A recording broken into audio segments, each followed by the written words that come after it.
ইপিনেও মোৰ একেবাৰে মৰমৰ ভণ্টি আকৌ এই মুহূৰ্তত গৰ্ভাৱতী গতিকে কেনেকৈ মই প্ৰাণে মাৰিম অৰ্থাৎ প্ৰাণ নাশ কৰিম এনেকুৱা অকাৰ্য কৰিলে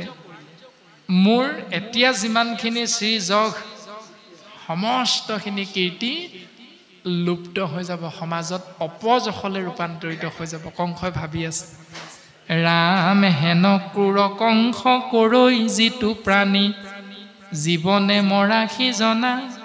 যিয়ে মানে তাক লোকে খাপিবে ক ভুঞ্জিবে মৰি যাতনা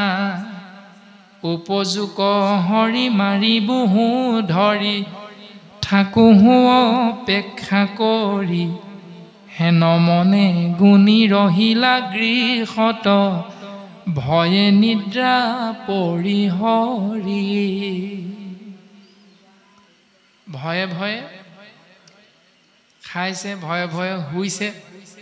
মুঠতে যিটো কৰ্মই কৰিছে প্ৰত্যেকটো কৰ্মতে কেৱল এটাই বস্তু সেইটো হ'ল ভয়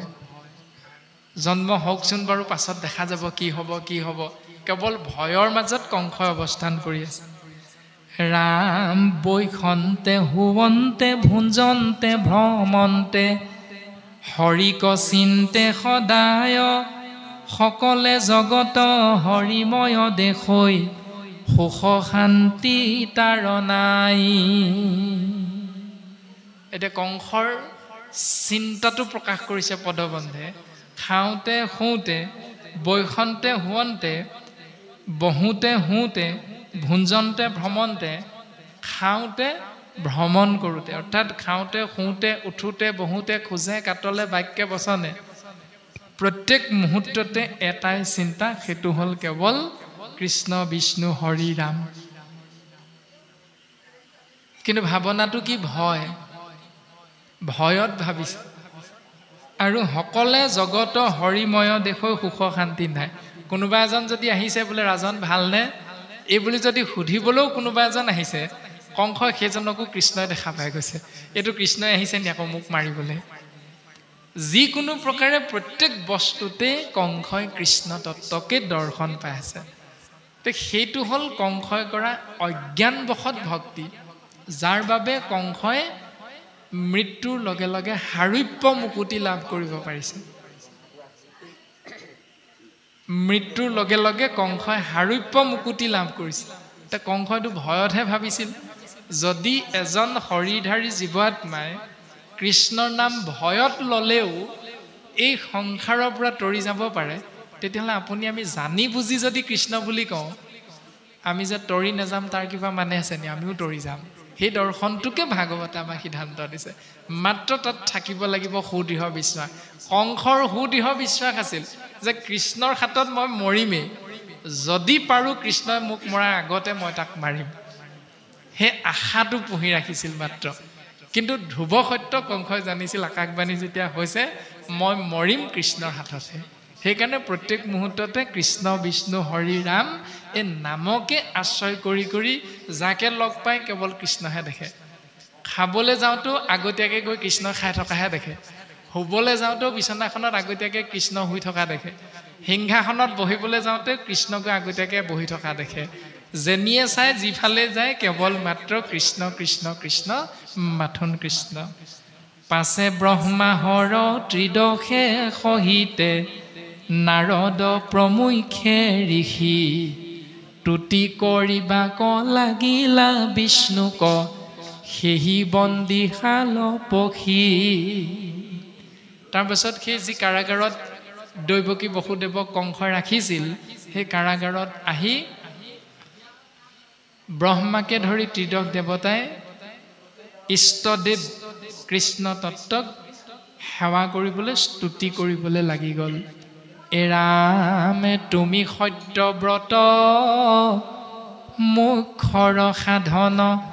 সৰ্বকালে থাকা স্বামী মহাপঞ্চভূত তোমাতে উপজয় তুমি সৰ্ব অন্তৰ্যামী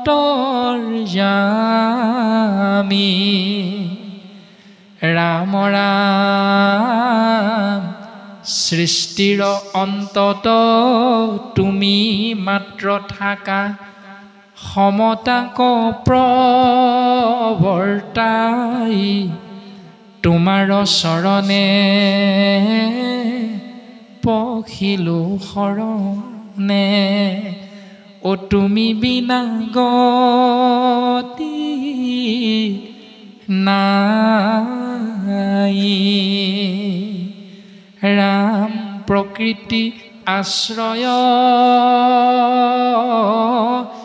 আছৈ আদি বৃক্ষ সুখ দুখ দুই ফল তিনি গুণে মূল অৰ্থ চাৰি ৰস সিফায়ে ইন্দ্ৰিয় বল ছয় উৰ্মি আত্মা সাত ধাতু চাল শাখায়ে অষ্ট প্ৰকৃতি দশ বায়ু পাত ইষ জীৱ দুই পক্ষী ঠাকৈ আত নীতি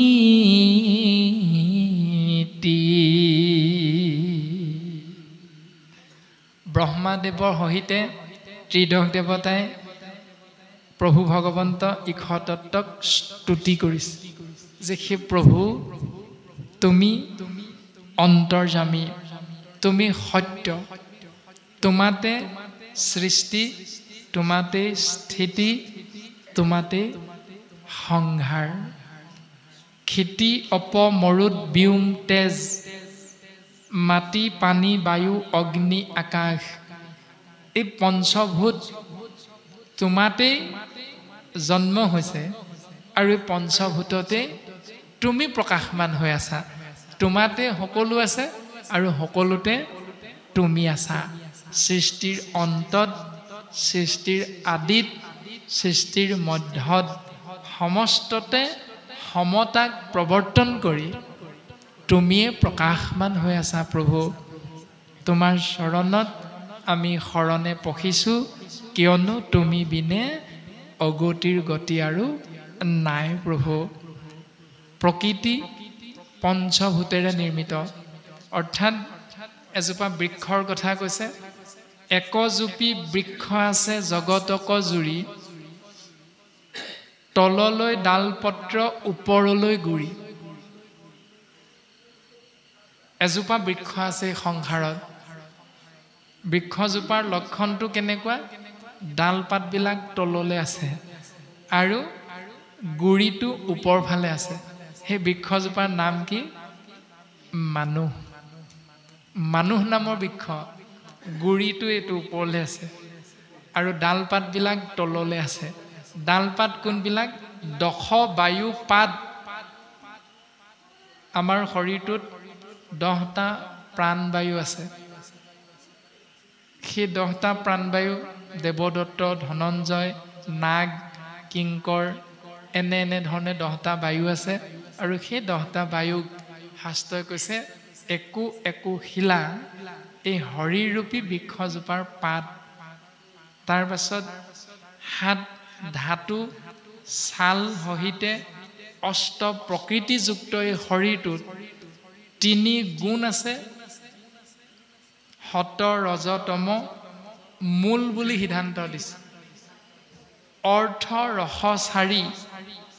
সিপায়ে ইন্দ্ৰিয় বল 10টা ইন্দ্ৰিয় আছে চকু কাণ নাক মুখ হাত ভৰি গুহ্য লিংগ আদিকে ধৰি এই ইন্দ্ৰিয়বিলাক হ'ল 3 গুণযুক্ত মূল শিপাবিলাকৰ একোটা শক্তি মানে বল তাৰ পাছত 4 ৰস হ'ল ধৰ্ম অৰ্থ কাম মোক্ষ আৰু এই শৰীৰৰূপী বৃক্ষজোপা প্ৰকৃতিত দুটাই ফল লাগে সেই ফল দুটা হ'ল সুখ আৰু দুখ এই শৰীৰৰূপী বৃক্ষজোপা প্ৰকৃতি বুলি কৈছে আৰু প্ৰকৃতিৰূপী এই শৰীৰৰূপী বৃক্ষজোপাৰ 10 ইন্দ্ৰিয়ৰ জৰিয়তে কৰা কৰ্মবিলাকত দুটাই ফল লাগে সেই ফল দুটা হ'ল এটা সুখ আৰু অন্যটো হ'ল দুখ আৰু সুখ দুখ ফল দুটা আশ্ৰয় কৰি কৰি দুটা পক্ষীয়ে সদায় ইয়াক আশ্ৰয় কৰি থাকে অৱস্থান কৰি থাকে সেই পক্ষী দুটাৰ নাম হ'ল এটা হ'ল আত্মাতত্ত্ব আৰু অন্যটো হ'ল পৰমাত্মা অৰ্থাৎ ইক্ষতত্ত্ব আৰু জীৱতত্ত্ব ইক্ষতত্ত্ব মানে পৰমাত্মা জীৱতত্ত্ব মানে আত্মাতত্ত্ব পৰম আত্মাৰ সন্তান স্বৰূপ আত্মা এই পক্ষী দুটাই ইয়াত আছে জীৱ আত্মা পৰমাত্মা দুয়ো ককাই ভাই অকাৰণে বন্দী ভৈল চিনা জনা নাই যে শৰীৰটোতে ইক্ষতত্ত্বও আছে পৰমাত্মা জীৱ আত্মাও আছে কিন্তু ইটোৰ লগত সিটোৰ চিনাকি নাই অকাৰণতে বন্দী হৈ আছে কোনো কাৰণ নাই এটা গুৰুজনাই চিনাকি হ'বৰ বাবে আমাক ইতিমধ্যে উপদেশখিনি প্ৰদান কৰি আছে আৰু এনেধৰণে উপদেশ হিচাপে আমাৰ শৰীৰ তত্ত্বৰ দৰ্শনটো প্ৰকাশ কৰিলে কৃষ্ণ